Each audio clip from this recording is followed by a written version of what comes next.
Bon, alors, bienvenue tout le monde. Mon nom est Diane Bérard, je suis journaliste de Solutions indépendantes et je vais animer ce panel qui s'intitule Le livre en vaut-il le coup? Donc, avec moi, j'ai les 4 panélistes suivants. Jean-François Bouchard, éditeur et président de l'Association nationale des éditeurs de livres Québec Éditions. Ensuite, à sa gauche, Charles Simard, éditeur.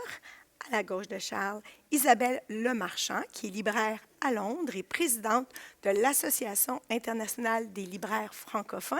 Et pour terminer, Guy Chevalier, qui est éditeur en Suisse. Donc, on va commencer par un premier tour de table où je vais demander à chacun de mes panélistes, compte tenu de la fonction qu'ils occupent dans la chaîne du livre, et de leur géographie, quel est le principal enjeu qu'ils affrontent en ce moment. Donc, je vais commencer par Jean-François. Oui, bonjour. Écoutez, ça commence plate quand même, hein, parce qu'on commence par les Mais après par le ça, on passe problème. en mode solution. On verra. C'est clair qu'aujourd'hui, pour l'ensemble de mes consoeurs et de mes confrères éditeurs ici, au Québec et au Canada français, le problème numéro un, l'enjeu numéro un, ce sont les coûts de production et les coûts d'impression. C'est une des plus graves crises que l'on traverse depuis les 30 dernières années dans notre industrie, même si le mot industrie est toujours un mot un peu mal appliqué dans le cas d'une activité aussi artisanale que l'édition. Mais c'est clair que l'augmentation de ces coûts, et particulièrement des coûts d'impression, vient éroder ce qui est déjà une marge famélique chez les maisons d'édition. Et donc, en ce moment, et ça a toutes sortes de conséquences qu'on verra plus tard dans notre conversation, mais c'est l'enjeu numéro un. Et c'est pas le seul. Je signale que c'est pas le seul enjeu. C'est le plus spectaculaire, c'est le plus inquiétant actuellement, c'est celui sur lequel on sent qu'on a le moins de contrôle. Et c'est celui qui émarge le plus sérieusement à la marge actuellement. Mais il y en a bien d'autres des enjeux, mais celui-là actuellement est certainement celui qui nous chauffe les fesses le plus sérieux possible. Je vais me permettre de vous demander d'aller de façon granulaire. Les coûts de production, c'est vaste. Est-ce que vous êtes capable de faire une hiérarchie dans cette dramatique? Oui, c'est les coûts d'impression. Les coûts d'impression. Mais ce n'est pas les seuls, parce que les coûts d'impression, c'est les coûts de papier. Après ça, c'est les coûts de main-d'œuvre, c'est les coûts de transport. Voilà. Et après ça, il y a toute une série d'autres coûts. Les coûts internes des éditeurs, essentiellement, augmentent peu. Donc là, en fait, et ça vient réduire, entre autres, nos marges de manœuvre sur bien des choses, y compris sur les salaires, qui sont déjà des salaires qui ne sont pas à la hauteur de la compétence de nos employés. Donc, nos coûts fixes internes, eux, sont relativement contrôlés. Okay. Mais tous ces coûts qui dépendent exactement de la chaîne de production, eux, ils pèsent extrêmement lourd actuellement. Charles? Quelle est votre réponse? Oui, donc moi, je tiens à préciser, au risque de décevoir, premièrement, que je suis éditeur au sens, éditeur a deux sens en français. Je suis éditeur au sens éditorial, c'est-à-dire que je travaille avec les textes, avec le contenu littéraire. C'est ça ma priorité.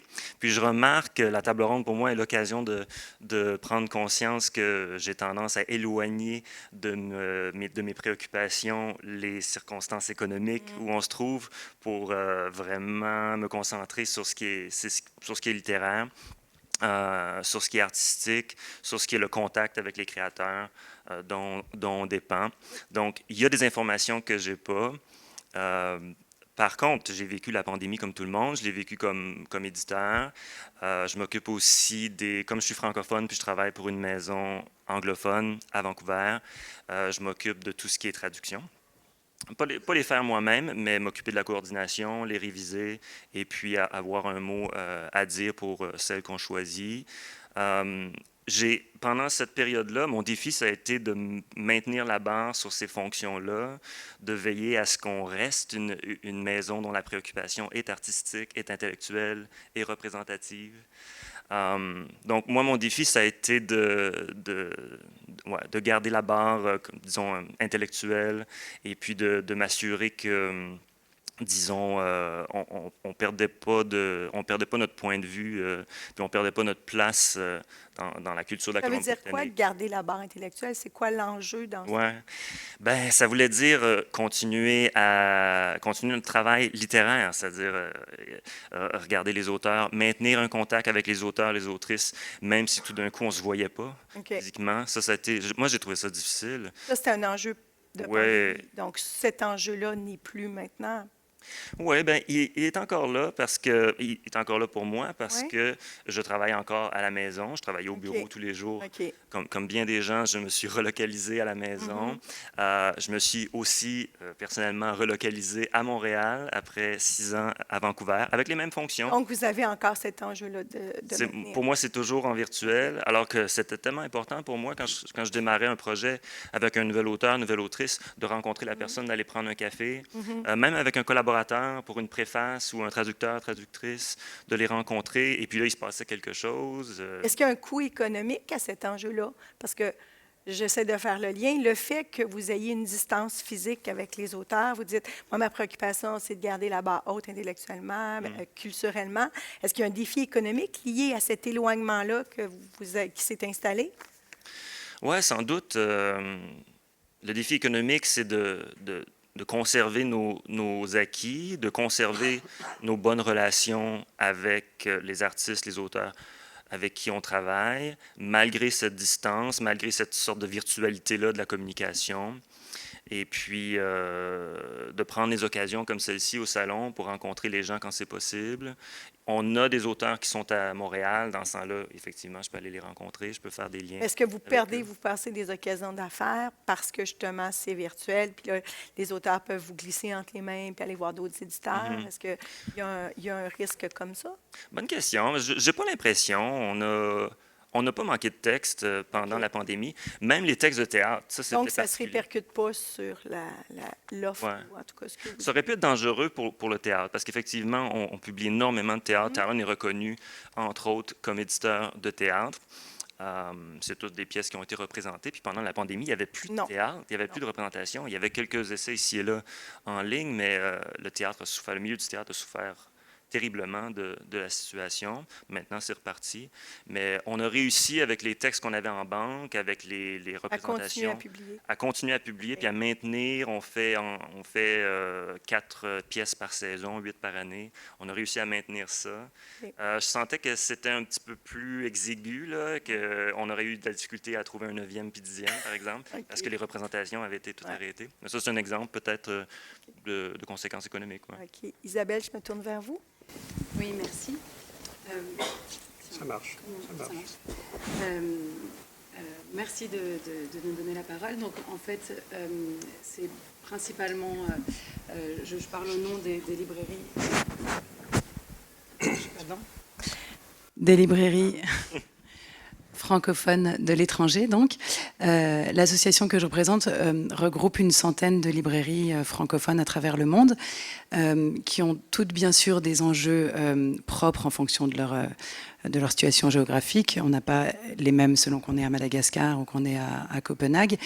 Mais on a quand même beaucoup de points communs, et notamment le gros enjeu qu'on traverse encore plus fortement ces dernières années, c'est la question du transport. La question du transport du livre, évidemment, qui est devenue cruciale sur 2 points, sur le coût et sur le délai. Je ne veux pas me mettre tout de suite à parler d'Amazon, et je ne veux pas non plus parler du Brexit, même si c'est un sujet qui nous concerne beaucoup en Europe et au Royaume-Uni.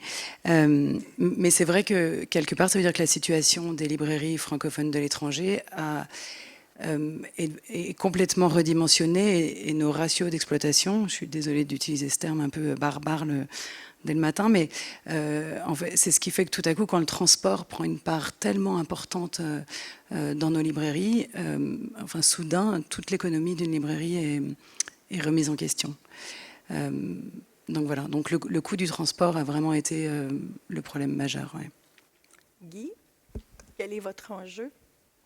Alors je vais essayer d'élargir un petit peu, parce que moi je suis un petit éditeur, donc pour ne pas vous donner une image trop biaisée de la réalité, je vais parler de mes collègues.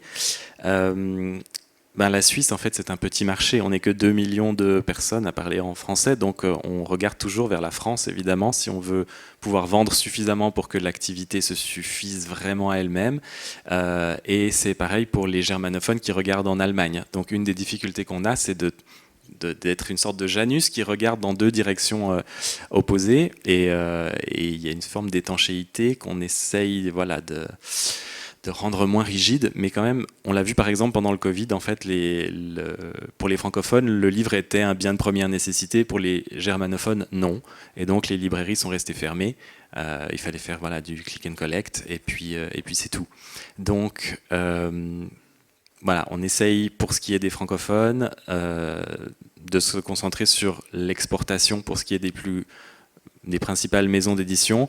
Et puis après, évidemment, les enjeux, c'est les coûts de production, comme Jean-François Bouchard le disait. Même si une bonne partie des maisons d'édition suisses n'impriment pas en Suisse parce que ça coûte trop cher, et le font plutôt en Europe, voire au-delà de l'Europe, les coûts augmentent quand même de toute façon, donc il va y avoir une répercussion à un moment donné. Et puis la question des tarifs postaux et des dédouanements aussi nous préoccupe beaucoup parce que c'est devenu très très compliqué et très cher ces dernières années. Donc on avait déjà des freins qui étaient, on va dire, structurels, et puis on a des freins qui sont conjoncturels, on va dire. Et puis après, au-delà de toutes ces questions qui intéressent surtout les professionnels, il y a la question de la communication. Comment est-ce qu'on fait connaître une littérature qui est de facto vue comme à la marge? C'est des questions qu'on peut se poser d'autant plus ouvertement entre le Québec et la Suisse. Comment on fait exister ça? Et c'est vrai qu'un des défis, ça a été de voir que ces dernières années, le Québec faisait énormément pour diffuser hors du Québec sa production littéraire, et la Suisse regarde ça un peu jalouse en se disant mais comment est-ce qu'il y arrive et comment est-ce qu'on peut faire pour y arriver aussi? Voilà, c'est un peu ça les principaux enjeux. Merci Guy. Je me tourne vers vous, Jean-François. Donc, vous dites, les coûts internes ne bougent pas. D'ailleurs, on ne paye pas assez notre personnel. On est comme un peu coincé. C'est des coûts externes qu'on ne contrôle pas. Donc, si on passe en mode solution, comment on fait pour contrôler ce qu'on ne contrôle pas puis intervenir sur ce qu'on ne contrôle pas? Écoutez, j'écoutais cette semaine une entrevue à la radio avec Sylvain Charlebois, qui est un grand spécialiste canadien de l'alimentation et de l'industrie de l'alimentation. On l'entend régulièrement. Je le dis d'autant plus que c'est un auteur dans la maison que je dirige. Donc, non, mais en fait, j'écoutais Sylvain Charlebois qui expliquait tout le phénomène de la réduflation, oui. où on prend un litre de jus d'orange puis il devient 900 millilitres, etc., pour éviter. Alors, je me suis dit, c'est quand même terrible. Dans l'édition, on est rendu là. C'est-à-dire que, par exemple, les premières choses que vous faites, c'est vous regardez, on va baisser un peu le grammage du papier. Le nombre de points du cartonnage de la couverture, on va le diminuer un petit peu. Donc, on va essayer de diminuer. Là, comme ça, puis on se dit, on va enlever 1 centimètre sur le format. Donc, on bricole comme ça. Puis, ça atteint, évidemment, on arrive à un plancher. À un moment donné, il y a des limites à faire ça. Puis après, il y a la question du pricing. Donc là, on se dit, forcément, voilà. Donc, moi, ça fait 32 ans que je fais ce métier-là et on vend encore des livres 24,95. Moi, j'ai envie de hurler quand je pense à ça. Dire, ça n'a aucun sens. Qu'est-ce que je payais 24,95 il y a 32 ans et que je paye encore 24,95? Vous me le direz, en sortant, j'en ai pas trouvé encore d'exemple. Alors, toujours est-il qu'on joue sur donc on commence à augmenter très légèrement, mais sans une augmentation qui est sans commune mesure avec l'ensemble de l'augmentation de nos coûts d'impression. Donc là, on arrive là aussi, un peu au plafond du prix, parce qu'on est dans un marché qui est very price sensitive. C'est ça. Est-ce que vous avez calculé l'élasticité? Est-ce que vous avez... Il y a sûrement des études qui disent jusqu'où le lecteur... La meilleure étude, là, c'est les faits. Donc, on a une longue expérience à l'intérieur de ça, et selon les catégories littéraires, selon les genres littéraires, on sait à peu près où sont les seuils psychologiques, où sont les seuils où on dit si je franchis la barre du 30 $, là, je viens d'en perdre un bon paquet, peut-être 30 % de mon marché. Pour des livres illustrés ou des livres de cuisine, dont je suis aussi l'éditeur, je dépasse le 39,95, paf, là, je viens d'en perdre un autre seuil. Bon, alors ça, c'est des choses... Donc, vous n'avez pas beaucoup de marge de manœuvre? Non, on n'en a pas de marge de manœuvre. Vous pouvez réduire les formats, mais pas beaucoup augmenter les prix? Non. Puis après ça, sur l'impression, là, on se dit, on va se mettre à calculer quelques-uns, on va faire des commandes d'impression en même temps, et là, on va aller chercher un beau 2 % de réduction sur la facture totale d'impression. Et ultime recours, l'impression à l'étranger. Mais l'impression à l'étranger, ça pose deux problèmes. Il faut faire un volume qui le justifie, parce que les taux de change aussi qui sont là, puis il y a les problèmes éthiques aussi. C'est une chose d'aller imprimer en Italie ou en Espagne, c'en est une autre d'aller imprimer à Macao ou à Hong Kong. Ça pose d'autres défis. Comme je ne veux pas avoir des ennuis, je n'en parlerai pas davantage, mais je veux pas avoir plus d'ennuis que j'en ai déjà, mais vous comprenez que là, on est dans un... et les coûts de transport aussi. Quand vous imprimez à l'étranger maintenant, ping! Et là, on vous surfacture, puis alors vous ne le savez pas, tout à coup, hop, une facture de 5 500 $ US de coûts de transport supplémentaires qui n'étaient pas prévus au début. Ah bon, alors toute l'économie que je pensais faire, bing, elle vient de s'effondrer. Donc, les solutions internes, il y en a. Des solutions artisanales, des solutions de bricolage, mais elles atteignent vite un seuil, et je pense qu'on est rendu à ce seuil où ces possibilités-là fonctionnent plus ou moins bien. Mais je sais que c'est la question suivante, donc je ne vais pas en parler. J'aimerais ça qu'on parle de mutualisation un peu plus. Donc, la mutualisation pour essayer de réduire les coûts, ça ne fonctionne pas super bien? Bien, ça fonctionne en partie. Mais c'est le résultat, et surtout, je vous rappelle quand même que le milieu du livre et de l'édition est un beau milieu dans lequel il y a une immense fraternité qui règne. Mais ultimement, on est quand même des entreprises concurrentes. Donc, faire de la mutualisation, c'est aussi entrer dans une dynamique de communication avec des gens qui sont des amis dans la vie, mais qui sont aussi des concurrents d'affaires. Donc, la mutualisation, oui, ça fonctionne. Il y en a qui le font, d'ailleurs, il y en a qui le font ici. Il y en a qui le font dans les membres de l'association que je préside, mais ça a aussi des limites. Il faut avouer que c'est... On pourrait probablement aller plus loin dans ce domaine-là, mais pour les raisons submentionnées, c'est pas simple. OK. Charles? Moi, je suis tellement ravi que Charles soit là et qu'il parle de littérature. Moi, j'ai l'air vraiment du gérant d'épicerie. Une chance, t'es là, mon Dieu. Est-ce que tu peux reposer la question? Oui, je voudrais savoir. Tout à l'heure, vous avez parlé des enjeux. Donc là, on est en mode solution. OK. Qu'est-ce que vous avez essayé de faire Mon pour gérer les enjeux que vous nous avez nommés, pour essayer que ce soit plus rentable économiquement ou que ce soit juste rentable de faire des livres? Oui, c'est ça. Bien, modestement, comme éditeur, bon, responsable de projet, en tout cas, c'est comme ça qu'on le voit, il y a des coûts. J'essaie d'être économe. Il y a un principe d'économie. Mais où vous économisez? Oui, bien, c'est ça. Mais ce principe d'économie-là, parce que je suis dans une maison indépendante qui est petite ou moyenne, on est 8 à temps plein chez Talon. Le principe d'économie est super important, c'est-à-dire avec quels collaborateurs qu'on travaille. On leur explique, on les rémunère, mais on leur explique qu'on est une petite maison, on a un budget modeste, et puis c'est tellement important d'avoir des bonnes relations, d'être sympathique, d'être convivial, parce que justement, on ne peut pas les payer comme ils devraient l'être, comme j'aimerais les payer. Je fais très attention comme éditeur. Vous savez, les auteurs aiment beaucoup mentionner des choses comme des paroles de chansons. Je ne sais pas si vous le savez, mais c'est très dispendieux en termes de temps, en termes d'énergie, puis en termes d'argent. Plus proche? Donc, vous essayez de réduire combien ça va vous coûter pour éditer oui, pour faire... par exemple, en évitant les citations. Tout à fait. Puis c'est difficile parce que, en particulier, moi, dans ma personnalité éditoriale, j'adore rajouter du contenu au texte principal. C'est la première chose qu'on voit. Il y a un manuscrit. Bon, bien sûr, on va le mettre en forme, on va travailler dessus. J'adore ajouter des préfaces, des avant-propos de collaborateurs. Quand c'est un projet autochtone, de demander à un spécialiste de la nation de nous écrire quelque chose, un texte de présentation qui est informé. Bon, ben là, il faut le faire réviser par quelqu'un qui est au courant. Donc, tout ça a des coûts. Tout ça a des coûts. Ce que j'entends dans votre solution, c'est que vos solutions, pour que le livre en vaille le coup, ont un coût ailleurs. Ouais. Donc, un coût sur les collaborateurs avec qui on essaie d'avoir une bonne relation parce qu'on ne peut pas les payer trop. Un coût sur le contenu qu'on élague parce que ça coûterait trop cher de le mettre. Donc, le coût est ailleurs que dans la publication. Isabelle, qu'est-ce que vous essayez comme solution? J'aimerais bien arriver avec des solutions pour le moment. Des pistes. Alors pour le moment, c'est des pistes, on est exactement, ouvert. c'est des pistes de réflexion.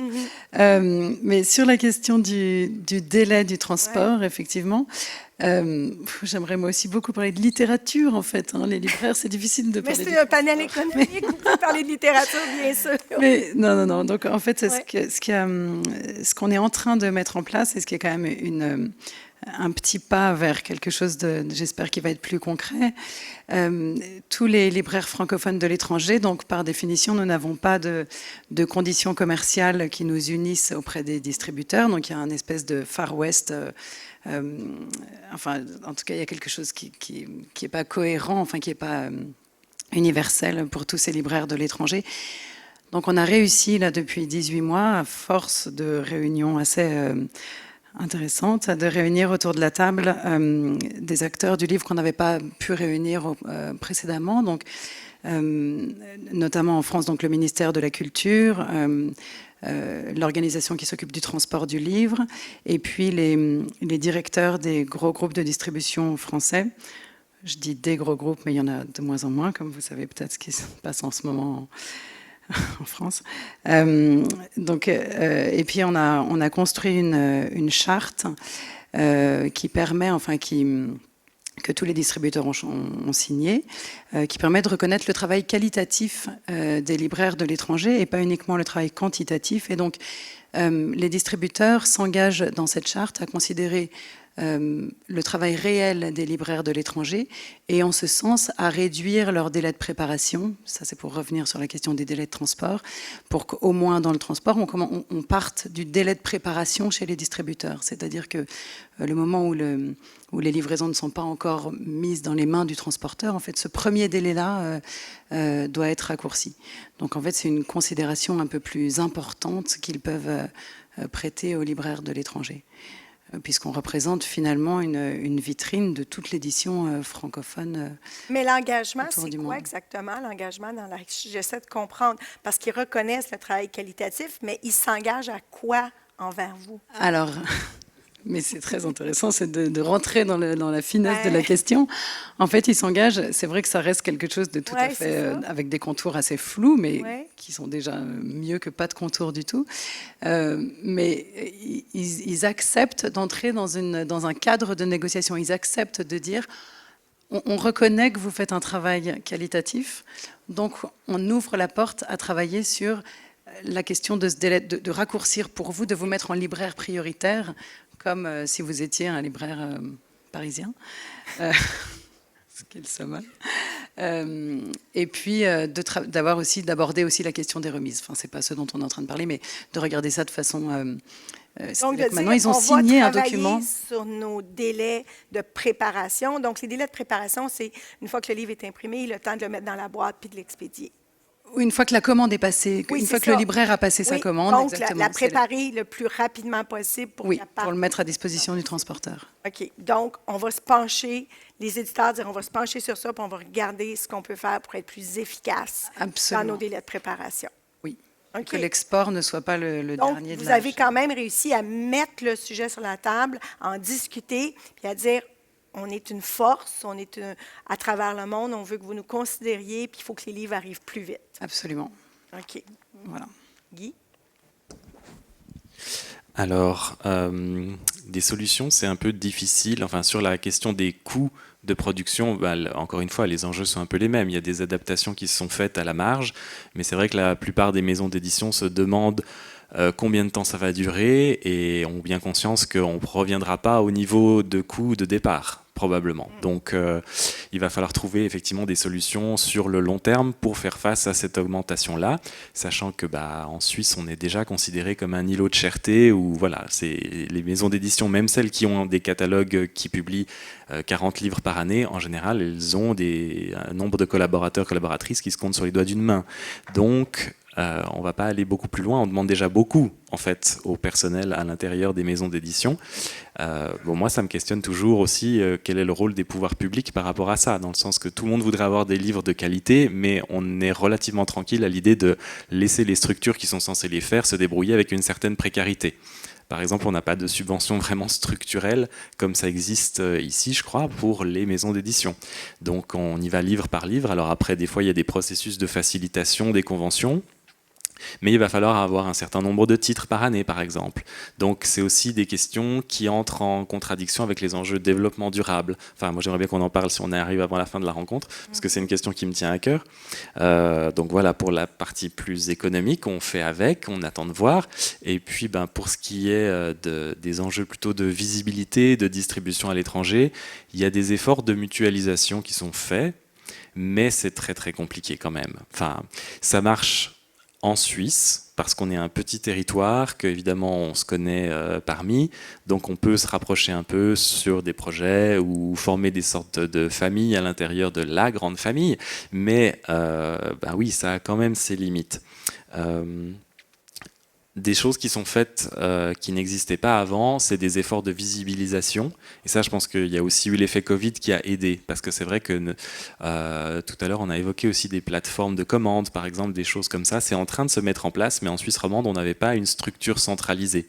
Donc quand les librairies ont été contraintes de faire du click and collect, c'était chaque librairie avait sa propre structure. Et donc, il fallait que les gens se tournent vers leur librairie de quartier ou alors passent par les grandes centrales qu'on n'aime pas trop. Donc, il y a des efforts qui sont faits au sein de Livre Suisse, qui est la fêtière des métiers du livre, pour qu'il y ait une structure centrale où les maisons d'édition puissent s'associer aux librairies et puis faire quelque chose ensemble pour ça. Ça a déjà été fait très très récemment pour les sciences humaines. Il y a une plateforme maintenant qui s'appelle Libreo, qui regroupe les principaux éditeurs de sciences humaines, en Suisse notamment. Et puis, on se bagarre aussi pour la visibilité, que ce soit auprès des professionnels, mais aussi du public, parce qu'on se rend compte que le public ne nous connaît pas et ne fait pas la différence vraiment entre une maison d'édition suisse ou une maison d'édition française.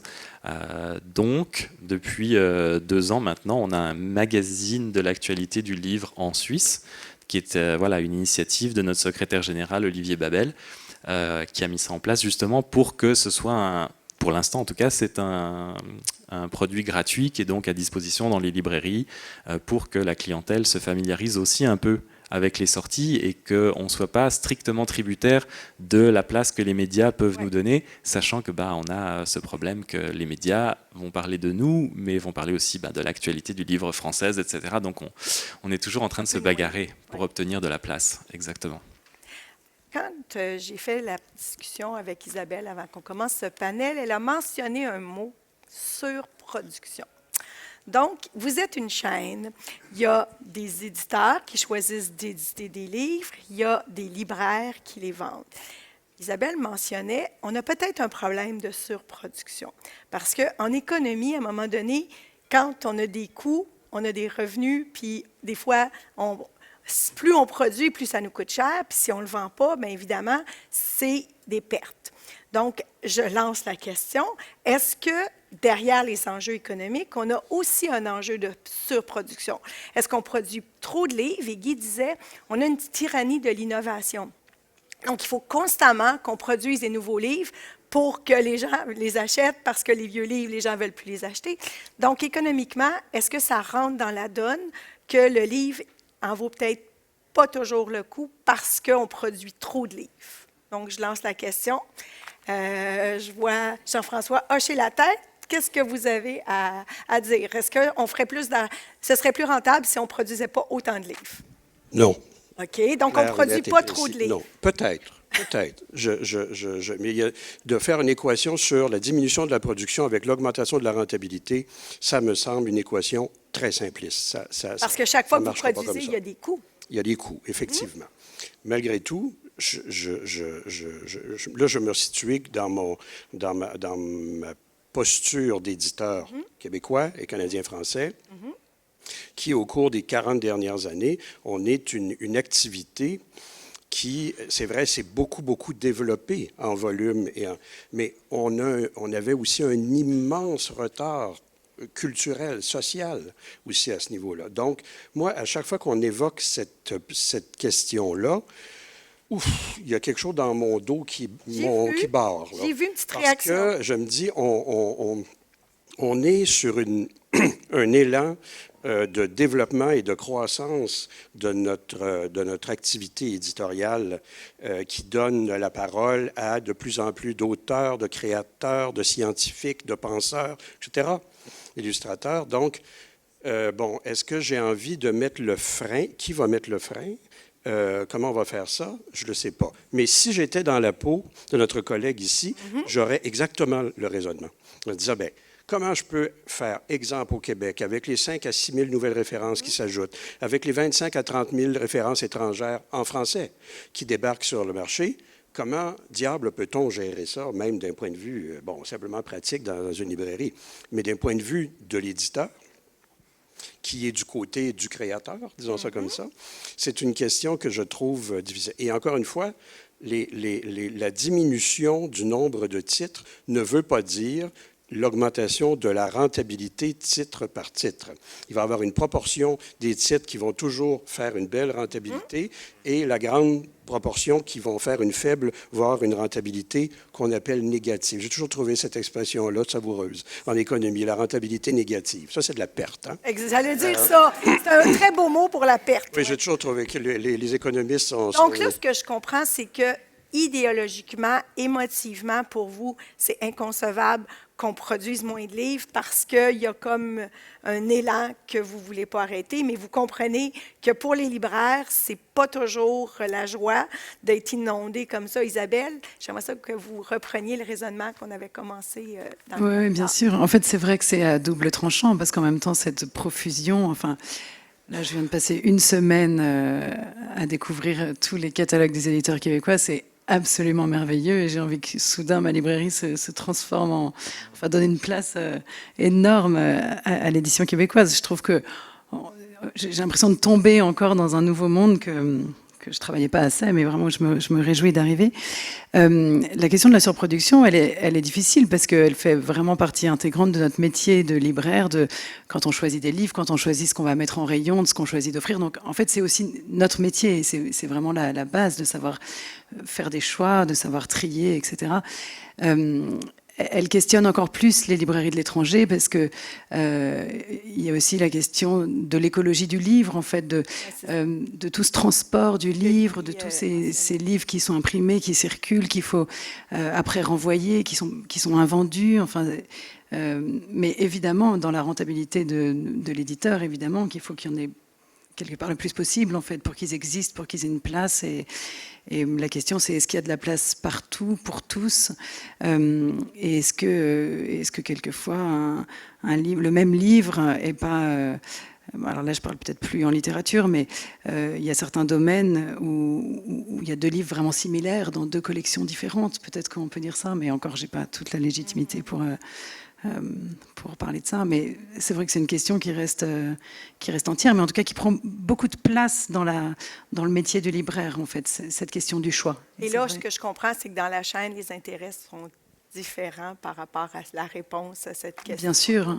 Et là, si Guy rajoute l'écologie du livre, parce qu'évidemment, un secteur après l'autre est pointé du doigt pour son empreinte écologique. On a beaucoup pointé le vêtement, après ça, on en pointe d'autres. Mais bon, le secteur culturel, on l'a beaucoup moins pointé jusqu'à présent, pour ne pas dire pas du tout. Mais c'est sûr que le livre a une empreinte. Donc, la question de la surproduction puis de l'empreinte du livre, tout ça dans un contexte économique serré. Vous souhaitiez qu'on en parle, Guy, donc je vous donne la parole. Ça devient un enjeu. Moi, je trouve que ça devient un vrai enjeu quand, justement, on se dit comment on va faire face aux augmentations de papier. On sait que le papier recyclé, c'est plus cher, par exemple. Ouais. Dans la maison d'édition que je co-dirige, on ne fait que du papier recyclé, mais c'est vrai qu'en France, les études montrent qu'il y a 1 à 2% des livres qui sont imprimés sur papier recyclé. Sinon, 95%, c'est du certifié. Voilà. Mais certifié, c'est pas encore recyclé non plus. Alors, il y a plein de discours sur l'anti-recyclage, qu'il serait plus polluant. Les études concluent quand même que le papier recyclé a un meilleur bilan que le papier certifié. Mais on avait des discussions par rapport à ces questions-là il n'y a pas longtemps, et en se demandant qu'est-ce qu'on pouvait faire pour mutualiser, par exemple, des achats de papier qui permettraient de réduire. Et là, une éditrice dit mais alors quoi, on va tous avoir le même papier? Et là, il y a comme eu un éclat de rire général. Et moi, je riais pas tellement parce que je me demandais certes, enfin, Mais je c'est suis naïf attaché de à ma la... part, mais ça change quoi de tout avoir le même papier? Alors, c'est des choix aussi esthétiques. Trouver le bon papier pour le bon ouvrage et savoir qu'est-ce qui peut apporter de plus à l'expérience de la lecture. Mais c'est aussi des questions qui nous concernent de très près quand on est dans ce milieu-là. Est-ce que le lectorat y est attaché? Une partie de ces lectrices qu'on adore et qui sont les vrais passionnés du livre, oui. Et puis une grande partie, non. Est-ce qu'on a besoin de tout imprimer désormais sur le même papier? Non, mais peut-être que 90% s'en satisferait. Enfin voilà, on peut trouver ce genre d'arrangement. Et puis il y a la question de la mutualisation des transports, elle est plus difficile, des coûts d'impression à l'étranger. Mais moi, c'est vrai que dans ma maison, on imprime aussi en Suisse, mais c'est un vrai défi. Cela dit, avoir une relation de fidélité et de proximité avec ses partenaires, en fait, ça nous a aussi permis d'être très réactifs quand tout à coup quelque chose marche. Ça nous permet aussi d'avoir des demandes spéciales qui sont prises en compte et qu'on ne pourrait pas faire si on avait des structures beaucoup plus lointaines où on pesait finalement pas beaucoup dans une énorme centrale de production. Donc il y a quand même des avantages qui sont en train d'apparaître et qui vont, j'espère, faire en sorte que cette relocalisation de la production, elle va se faire. Mais après, il y a la question du prix du livre qui effectivement n'augmente pas. Et là, bah, on est un peu sur la question des échecs, mais sur l'implication des pouvoirs publics, j'aimerais bien que ce soit quelque chose qui soit plus pris en compte, en fait, cet effort-là aussi. Alors, évidemment, les maisons qui impriment très loin, notamment Jeunesse, qui sont confrontées au prix, du cartonné, de la couleur, vont dire « mais alors nous, on fait moins de livres ». Enfin, voilà, c'est ça. Peut-être qu'on peut faire moins de livres, mais plus les soutenir. Enfin, il y a des arbitrages quand même qui sont possibles, qui sont très délicats parce que ça met beaucoup de paramètres en jeu, beaucoup de peur aussi en jeu, mais... on sait aussi qu'il y a des maisons qui publient énormément de titres par année dont la qualité n'est pas très intéressante et qui vivent sur leur réputation. Et les pouvoirs publics n'agissent pas vraiment là contre non plus, alors que peut-être il pourrait y avoir des exigences de qualité. On sollicite par exemple jamais les auteurs et les autrices pour savoir quelle a été leur expérience dans une maison d'édition. Je ne dis pas que ça doit devenir la clé de référence absolue, mais juste est-ce que vous étiez content du travail éditorial qui a été fait, du travail de promotion qui a été fait? Est-ce que vous avez touché vos droits?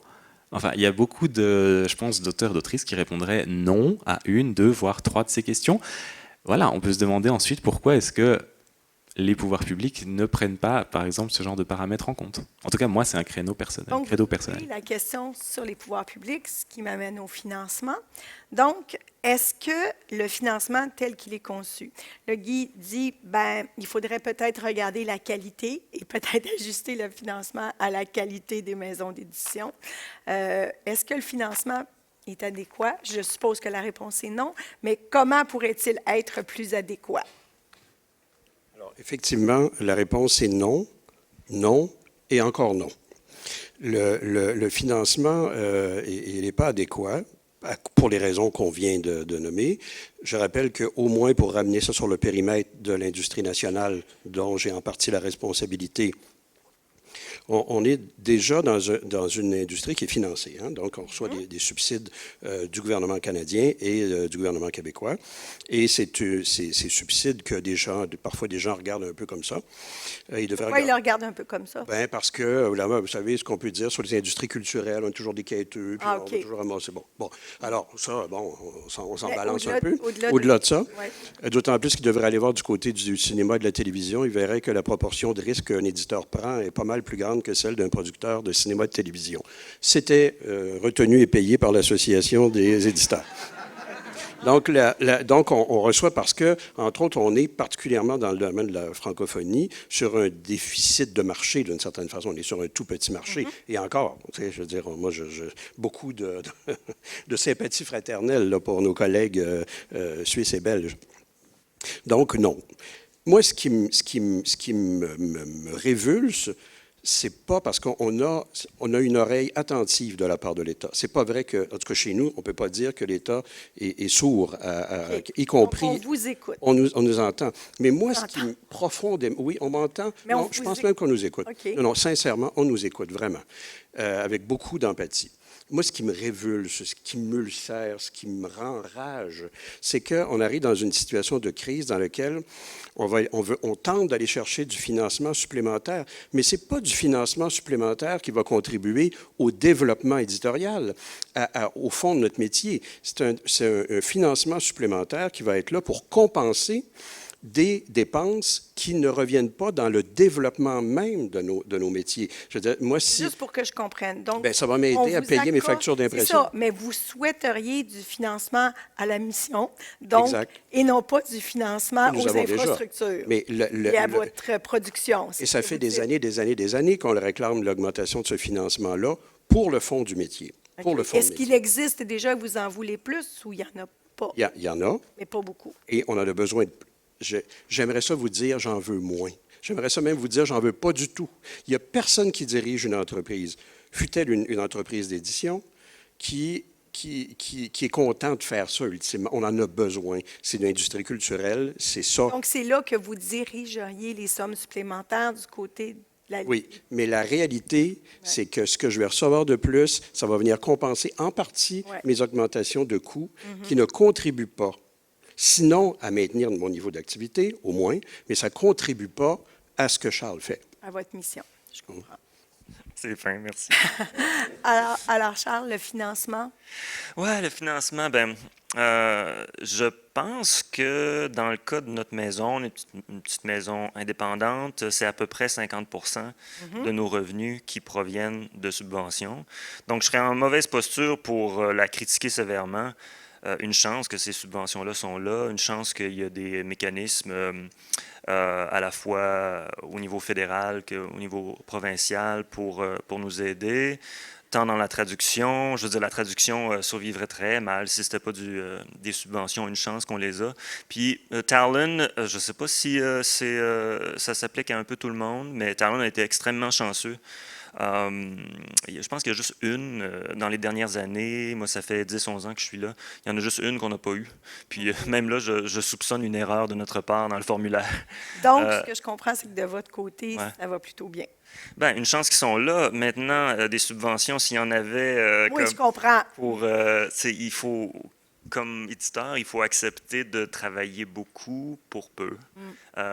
Si je pouvais vivre un petit peu mieux, puis si mes collègues pouvaient vivre un petit peu mieux, ça ne serait pas de refus. Je ne sais pas si le financement pourrait à la intervenir question là. de la main-d'œuvre et des salaires.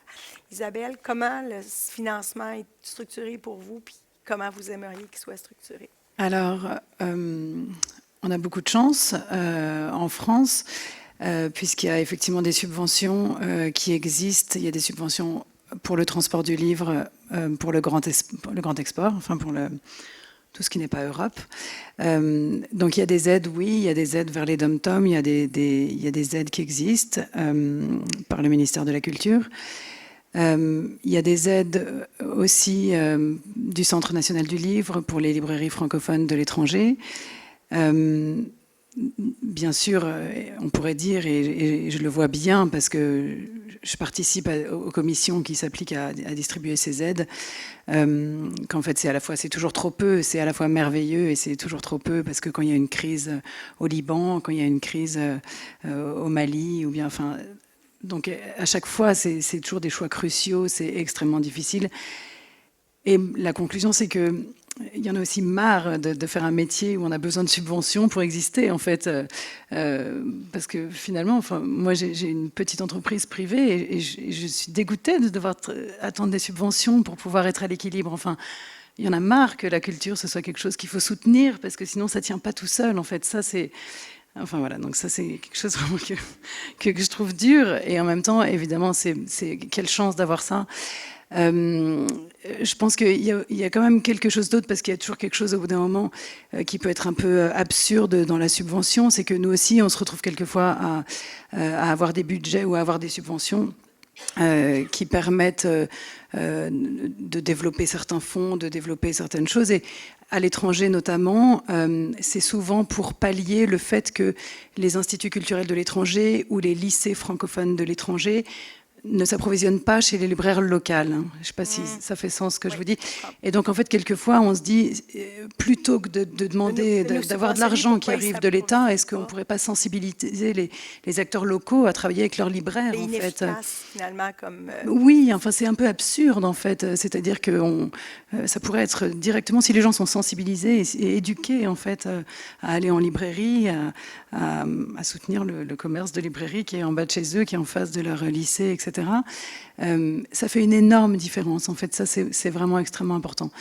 Et cette sensibilisation-là, elle passe par ces mêmes pouvoirs publics, en fait. Elle passe aussi... voilà, donc c'est aussi un de nos combats très forts dans l'association, c'est aussi de pouvoir expliquer, en fait, aux acteurs institutionnels sur place, à l'étranger, de travailler avec les libraires locaux. Mais il y a aussi une efficacité. Je veux dire, la somme d'argent que le gouvernement peut donner en subvention est limitée. Donc, s'ils accordent une subvention pour que vous puissiez distribuer dans un lycée, alors que le lycée pourrait s'approvisionner, la subvention pourrait disparaître parce que le lycée pourrait s'approvisionner. Donc, il y a une inefficacité dans cette subvention-là d'une façon. Moi, j'écoute puis j'entends une inefficacité. Oui. Ou en tout cas, vous dites absurde, moi, économiquement, je dis c'est inefficace. Oui, alors c'est pas forcément directement à chaque fois pour les lycées, mais en fait, c'est vraiment, pour moi, il y a quelque chose de l'ordre de l'information, de la sensibilisation, enfin voilà, c'est tellement plus facile sinon enfin, ça devrait être inconcevable qu'on s'approvisionne en France alors qu'on a un libraire local, qu'on s'approvisionne sur des plateformes digitales, alors qu'on a... Mais là, ça revient, on peut aller avec l'écologie du livre aussi. Il devrait avoir un bonus-malus.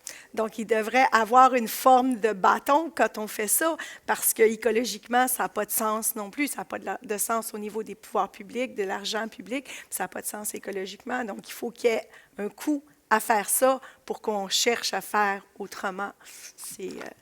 Alors, Guy? Oui, mais après, la lutte contre l'inefficacité, c'est un grand combat. Je sais, je le sais. Mais comme économiste, je ne peux pas faire autrement que de le mentionner. Non, mais enfin, voilà. Il faut le mener quand même, ce combat-là. Comme le disait Charles Simard, on a quand même de la chance. Enfin, c'est des problèmes de riches, on en est bien conscient. Il y a énormément aussi d'argent qui circule pour la culture en Suisse, que ce soit de la part des acteurs publics ou privés. Mais c'est vrai que c'est compliqué de leur parler, par exemple, d'harmonisation ou de regroupement des critères ou des demandes de dépôt. Ça, c'est déjà très chronophage. Et puis, pourtant, le cinéma suisse l'a fait. Quand on veut faire financer des films suisses, il y a une seule grosse centrale qui a même une commission d'attribution qui sont nommés, donc on est jugé par ses pairs, et qui vous octroie des fonds ou pas.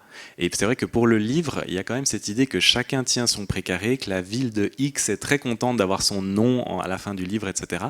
Et donc, c'est un peu difficile de leur dire, bah oui, mais nous, on s'épuise à aller vous demander de tous les côtés des aides différentes. Vous voudriez que ce soit que pour ce domaine-là, les tarifs postaux, vous voulez pas en entendre parler, mais la Poste non plus n'est pas d'accord de faire des réductions. Donc, nous, notre secrétaire général se bagarre pour essayer d'en obtenir une générale pour tous les éditeurs. Voilà, il y a des sortes de combats comme ça qui Mais vous dites, peinent à il y a un aboutir. précédent, le cinéma l'a fait, donc vous pouvez essayer d'utiliser ce précédent-là. Est-ce que c'est parce que c'est une culture différente dans le livre que ça ne se fait pas dans le livre? Bah, le coût d'un livre versus le coût d'un film n'a évidemment rien à voir. Mais c'est vrai que si on prend de la hauteur et qu'on se dit, mais on pourrait arrêter de soutenir livre par livre et puis considérer un peu l'activité générale d'une maison, voilà, là, d'un seul coup, on commence à parler de montants qui sont peut-être dans les mêmes eaux qu'un financement de petits films, puisque le cinéma suisse est un petit cinéma. J'en profite pour me tourner vers la salle. Donc, on a parlé de beaucoup de choses par rapport à l'économie du livre. Est-ce qu'il y a des participants qui aimeraient interpeller nos panélistes ou y aller d'un commentaire de leur vécu? Oui, ben oui, on ne les voyait pas, mais là, tout à coup, ils apparaissent sous nos yeux. Oui, on vous écoute. J'essaie de ramasser ma pensée, mais je trouve ça intéressant parce qu'on a beaucoup de points de vue. Je ne sais pas si vous m'entendez. On court vers vous avec un micro. Le micro ne fonctionne pas. Ou il n'est pas allumé. Essayez encore de nous parler. 1, 2. Oui. 1, 2. OK. Parce que je pense notamment à Jean-François, tout ce que vous avez dit qui s'applique vraiment au milieu ici. C'était à point. Puis en ce moment, on n'a pas abordé, puis c'est pas la place, toute la négociation avec l'UNEC pour... on a des auteurs et des autrices qui ont toutes les raisons du monde de vouloir améliorer leurs conditions. On a des éditeurs qui font face à des nouvelles contraintes au niveau du papier, de la pénurie de main-d'œuvre. C'est vraiment complexe. Et ça a été nommé, mais un petit peu en début, on a une une industrie du livre, des maisons d'édition qui repose sur du personnel éditorial extrêmement qualifié et extrêmement sous-payé. Est-ce qu'il n'y a pas une réflexion à faire? Parce que sans elles et eux, ben, il n'y a plus rien, là, tout s'écroule. Pour améliorer le sort des directeurs, directrices littéraires, est-ce qu'il y a des démarches qui pourraient être faites auprès des décideurs, des institutions? Parce que là, en ce moment, c'est vraiment éditeur contre écrivain, UNEC, ANEL. Mais entre les deux, il y a souvent des gens même qui ont les deux chapeaux, qui sont la viande dans le sandwich, qui sont à la fois éditrices au deuxième sens et autrices-auteurs. Donc, est-ce qu'il y a une sensibilisation? Est-ce que les gouvernements qui nous écoutent et qui sont à l'écoute sont au courant de ça, que le personnel est qualifié et sous-payé en édition? Question intéressée. Mon Dieu, je pensais que ça allait se finir avant qu'une question comme celle-là soit posée. Oui, que nos interlocuteurs chez les organismes subventionnaires soient conscients de cette situation-là, c'est incontestable. Ils sont extrêmement bien placés pour le savoir, parce qu'ils ont nos chiffres pour toucher les subventions. Donc, ils savent. Ils connaissent nos enveloppes salariales, ils connaissent le nombre d'employés.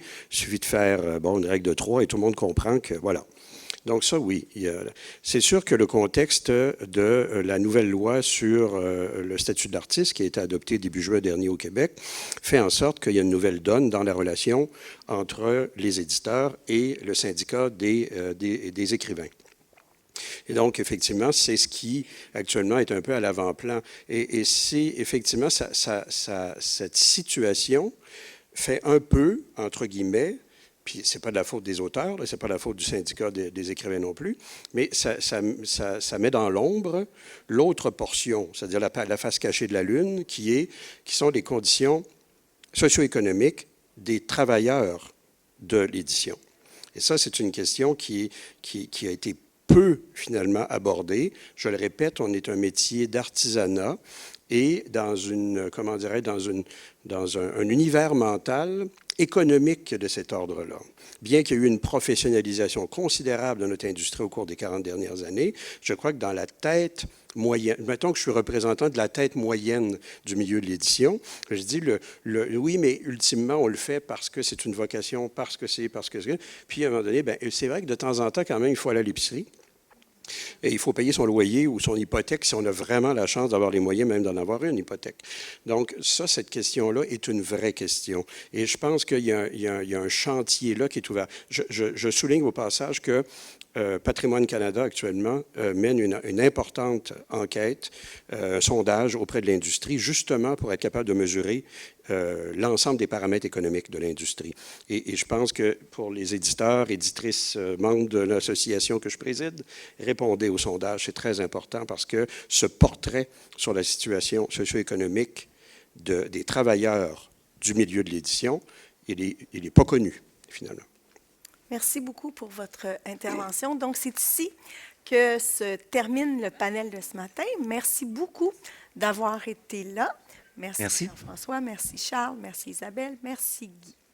Alors, bonne Merci suite à vous. Salon du Merci à vous.